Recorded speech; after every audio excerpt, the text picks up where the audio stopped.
Awesome. Hello everyone. My name is Sahil Khare. I work at upGrowth as the project manager and growth marketer. Uh, Today we have with us Avni Avasthi. She's a social media manager at upGrowth, and this is the first video of our series Growth Drivers of Upgrowth. So we are going to ask Avni some questions. We are going to pick her brain and see how a life of a social media marketer looks like. So let's straight away get into the questions. Avni, tell me how you started your career in social media marketing. How you, you know, how did you get that craze or that liking for social media marketing? Okay. Well, hi, firstly, and thank you for having me here. And I think it's always a pleasure working together, and knowing more things while we work. So, like I said, I think with social media, when I was studying a couple of years ago, 4 5 years ago, social media, we didn't ever have a subject called social media. There's no course called social media. We have something called as marketing and advertising, of course, which I learned. And then when I stepped out of college, I think when I was just getting out of college around 2019 is when the concept of influencer marketing, the concept of online branding, online marketing started coming up. Up till then, we were so used to seeing hoardings and boards and traditional marketing. But that time, I think we got more used to, and we had the internet became more accessible to us. Mhm. And then we slowly started seeing, celebrities and normal looking people advertising more things, and that for me was very interesting because we didn't have to I didn't necessarily have to go on the internet and search what the best product or service was, like the way SEO Mhm. works, like the way Google works. Social media, the different platforms, whether it's Facebook, whether it's Instagram, LinkedIn, Twitter, all of these started becoming their own networking platforms. And Right. I think the amount and the ease with which we could go onto an app every day and learn new things and learn the new products that came up, I think became more interesting to me because it changed the entire branding concept for us. Right. In that little amount, you were reaching those many amount of people, and slowly with the different changes that thankfully Facebook and these apps are coming up with, you can now see how many people it's reaching, which we couldn't ideally, which we still can't ideally do with traditional marketing. For example, like I think this I've learned from you only, that you can't exactly count back and see how many people have seen a hoarding. But thankfully, because of the changing world and changing technology, you can now sit down and actually calculate what is the amount of people that we have reached. And if we have not reached the desired number, then you can change your campaign. Right. Absolutely. Yeah. Great. So my next question is, so you are into social media, you are using it day in, day out. So don't you, feel overwhelmed and overloaded of the content that is available on the internet? Oh, every day.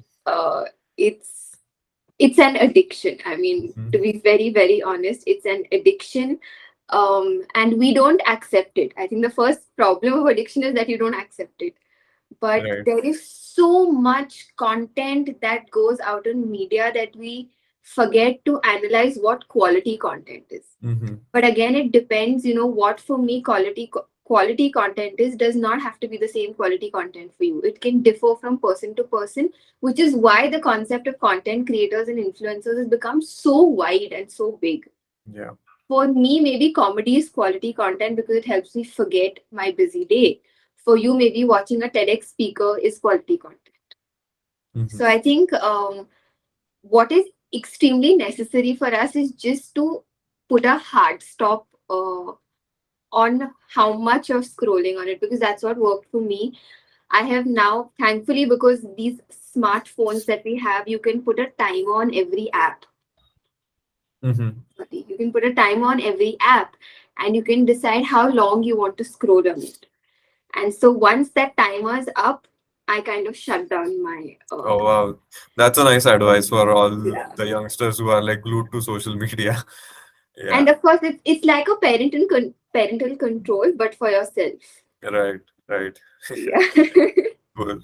So my next question is, now let's get into the social media side of things. So as a social media marketer, how do you, stay up to date with the latest trends and all these algorithmic changes that are going on?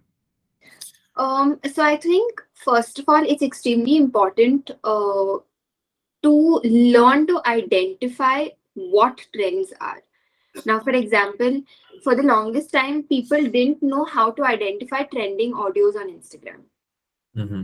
It's very simple. When you are on Instagram and you see the audio name below that, but when you see an arrow that is going up, it means that that audio is trending, which means that it is your sign to, if you want to make a new reel that wants to go viral, click on that audio, and that trend of audio stays at the most for 10 or 15 days. So before it stops trending, you should start making a reel.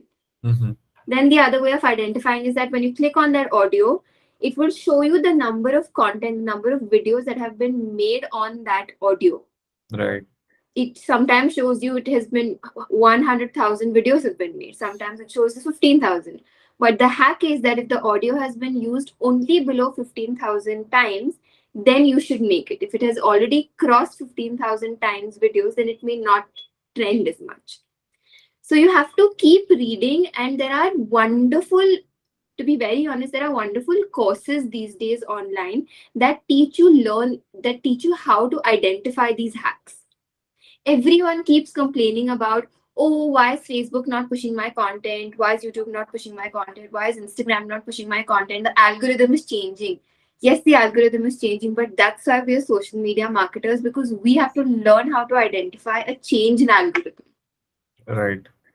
You have to read, you have to keep talking to people, and sometimes the trends are cringe, of course, but then it depends on you and it depends on what audience you have.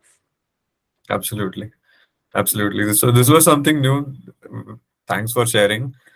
Um, Yeah, my next question is, so you yourself are an influencer on Instagram, on different platforms. So when it comes to influencer marketing, can you just tell our viewers about influencer marketing and how can brands these days make good use of influencer marketing? What should they do? What they shouldn't do, and all these things related to influencer marketing? I feel so weird accepting that I am an influencer, because these days the term influencer has also got such a negative connotation that a lot of people don't want to be associated as that. But you're right. So I'll tell you something. I did not. My aim was not to be an influencer. I just happened to be one because my content. I started realizing that the audience that I was getting started liking my content, but there was a lull period in the middle where I couldn't understand why, if I've got, say, 20,000 followers, why am I getting only 500 likes? It is very important for influencers, for normal people also, to understand that as in how your followers go up, sometimes your engagement also drops. Just because you have 60,000 followers, 1 million followers, does not mean you're going to get 1 million likes on every picture, every video. You need to identify your audience. The first and most important thing, if, say, for example, if I'm talking about fashion, or if I'm talking about beauty, I cannot expect someone that is passionate about bikes to come and follow me. Or I cannot expect, these days there are parent influencers. They are not my target audience, and you have to identify that, and you have to start. If your target is to get parents to watch your content, start making content around kids, start promoting toys, start promoting healthy food habits. That's how you're going to get that kind of audience. And secondly, when people say, you have to post every day, you don't have to post every day. What you can do is, probably you can put out stories every day. Also, what people don't realize is that, yeah, sharing content is great, but people follow you for what you do. Hmm. People follow you because they want to see what your day looks like, and it doesn't mean that people want to be like you. They just enjoy you. They just enjoy your content. So once in a while, wake up in the morning and put out a very unfiltered video of you saying, see, this is my day. And it's okay to talk about how uncomfortable you are. People misunderstand that what I put out on social media is what I really am. I have lull days. I have dull days. Influencers have dull days. Actors have dull days. Everyone has dull days. But I think we need to learn to put that out and say, okay, today I'm not okay. So you may not see content of me, which people appreciate. The unfiltered side, I think people appreciate. So we have to be more comfortable in our own skin. Right, right. And so let's say I'm a fashion business. I have my own fashion business, and I want to go about, selecting influencers for my business. Yeah.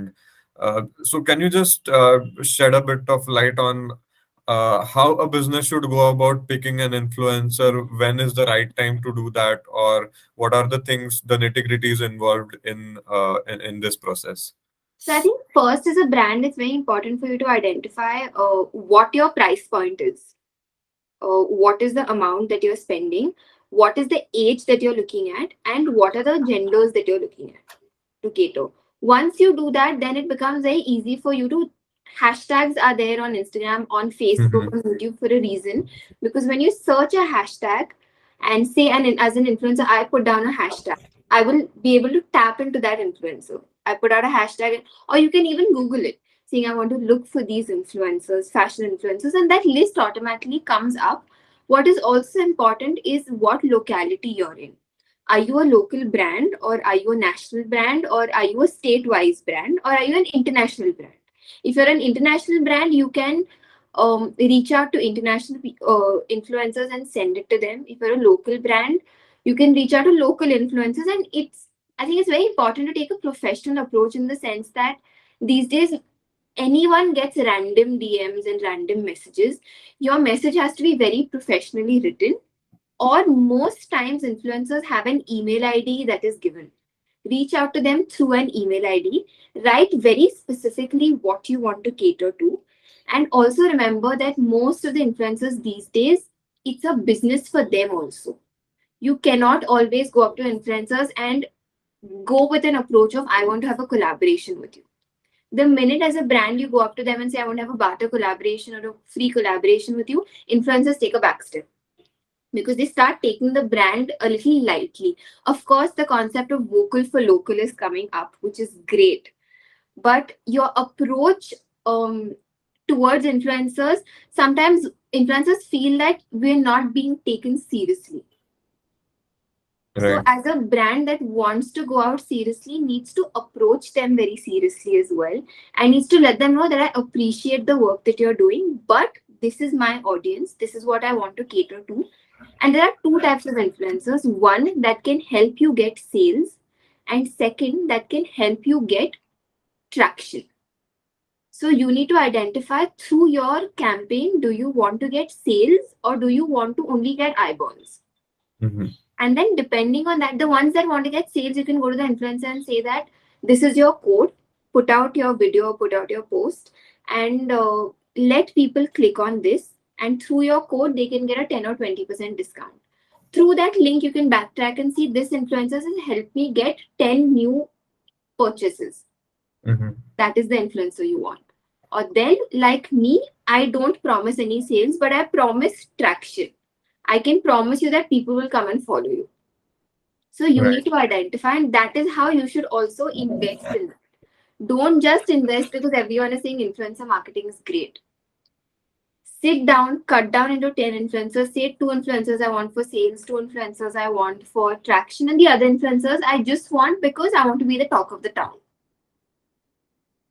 So I think that's how you can identify who you want. And it's also important what reputation that influencer comes Great, great.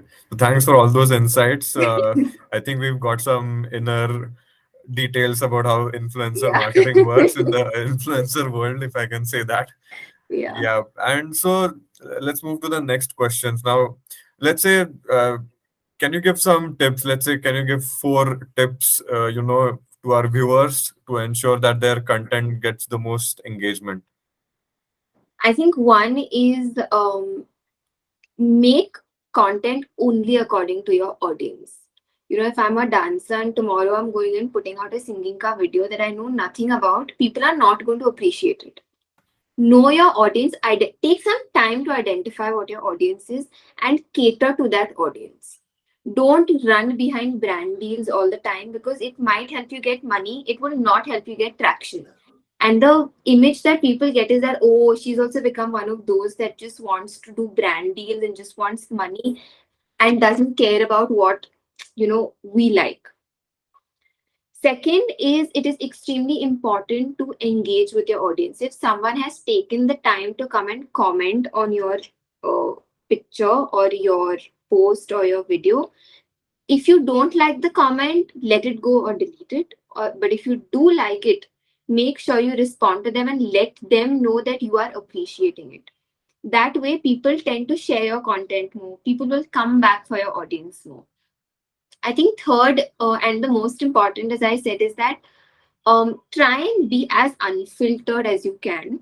It's okay to let people know that maybe you're sick or you don't want to put out today. I just don't feel like getting out of bed, or today I'm having a bad day, and let people know you are one of them.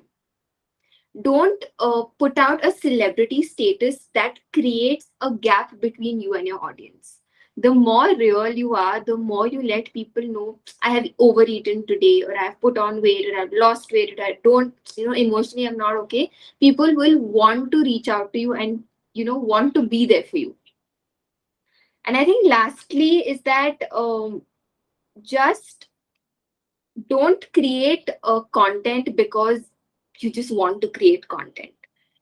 Sometimes if you don't feel like putting out something, sometimes you think that I don't have anything to do, it's okay, it's all right. Take a break, to take a social media break, but just let people know that I'm going on a social media break.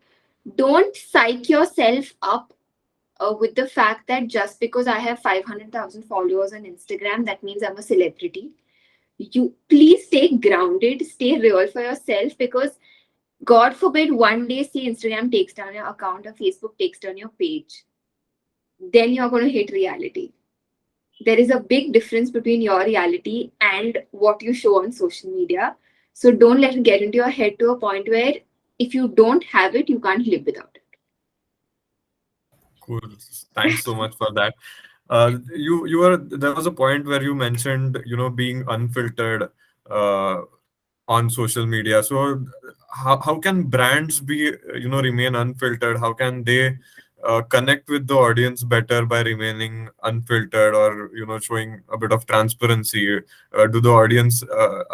Do audiences appreciate this? So can you just tell a bit more about how brands can be remain unfiltered and promote themselves or their it. products? Definitely do. I think these days, because of social media, the entire concept of having a standalone store also doesn't exist. You as a brand can be selling completely online. And what happens is, usually when brands have standalone stores, we know that they have invested, which means they have good amount of money, which means we assume that their products are being handled very properly. But with stores or with brands that are, completely online, we don't know what is happening behind the scenes. Which is why when I speak to brands or I speak to people, I like to tell them to let your team be known to people. Let people know who your team is. I think very rightly as what we are doing today. When as upgrowth, if we let people know that we are the people that are going to help you market, people will have more faith in you. People will know that you are a normal person like I am. Let them know the hard work behind you as well. See, I'm a cosmetic brand, or I have a lipstick factory, or I have a whatever factory. If you're claiming that you are an animal cruelty free brand, show people how. If you're dealing in bags or if you're dealing in customized items, show people the factory or the whatever that you have behind the scenes. Let people know that I also sit down every day and package your bag and I tie it up and send it to you. Let people know the hardships that you also have. Everyone thinks just because you're running a brand means you have a lot of money, which means you have 10 employees under you. Maybe as a brand, when I started, I it was just me and my parents. that started. Let them know your story. Let them feel more connected to you. Be as transparent as you can, because that influences people to then take their step. And this is, I think, your path from not only becoming a brand that people love, but that slowly starts giving you a reputation in the market. Right. Right. Absolutely. And there was another point regarding the comments. So let's say if there are some negative comments a brand receives on something. So how do you feel a brand should address those? I think not addressing that is the biggest mistake. I have worked with so many brands, so many big brands, that when I also put out posts, I have people commenting on my post saying, yeah, they must have good quality and all of that, but their customer service is not good. They don't respond to our comments. And then what people do is, when they don't get a response from the brand, social media is make or break. You can very easily go on their co- comment section and tag something and type something and say that, this brand is not good. Don't run away from the problem. Accept the problem. Go out there. If you have to give them a 50% discount, if you have to give it to them for free, you do what you have to do, but don't neglect it. Don't ignore the problem. I think this is what I've learned from you also, about about how a brand, and this is what we talk in our social jams also, that deal with it. Deal with your reputation management. Don't let it go. Let them know that, acha, we have seen it, we are sorry, we apologize for this, we are trying and working on your issue. Let people know. Let that person know that we understand you may not be very happy with our brand, but we are trying to work through it. That's all. People just need to feel acknowledged. And then there are always a set of people that are having a bad day and will come and comment something on you, which you can't do anything about. No matter how honest you are, people will always, even today, I'm not a brand, but as a person, there's so many people that come and write rubbish on your things. And I used to wake up crying at one point of time, not understanding why people are doing this. But it's okay. Like the way you are having a certain day, people on that side of the screen are having a certain day. Don't take it to heart. If you think you can change it as reputation management, please go ahead and do it. And sometimes just let it go. It's very well said. Last question. So what advice do you have for budding social media marketers who are, just getting started with their careers? I think now, if you're just getting started with your careers, fortunately, there are courses online, certification courses that you can start off with. I think we are the ones that kind of just learned through experience and got into this field. And thankfully, had a lot of guidance and we had each other to run through it. But eventually, social media, digital media is going to become a very big agency. It's going to become a very big sector. So I would say, if you're already out of university or you want to get into it, start taking courses. Just get a little certification course, but also stay up to date. Read a lot of blogs. Speak to. I think the biggest thing here is that we think just because social media and digital media are so strong, that we tend to forget traditional marketing. I think the biggest way that I learned the pros and cons of social media is by comparing it to traditional marketing. Don't take away all the credit from traditional marketing. Know that also, and then, because that will help you identify where a brand stands today. Learn about traditional marketing, but learn about social media marketing as well. Read a lot, and social media marketing does not mean Instagram. There are various different platforms that are coming up, uh, Twitter, LinkedIn, Facebook, YouTube, and these days, even Instagram today has started monetizing people. Learn how to monetize, learn how to come up with it, but stay up to date. Do not let so much content drive you crazy. Take it one step at a time, but please read up and get educated if there are good courses, I would say. Cool. Awesome.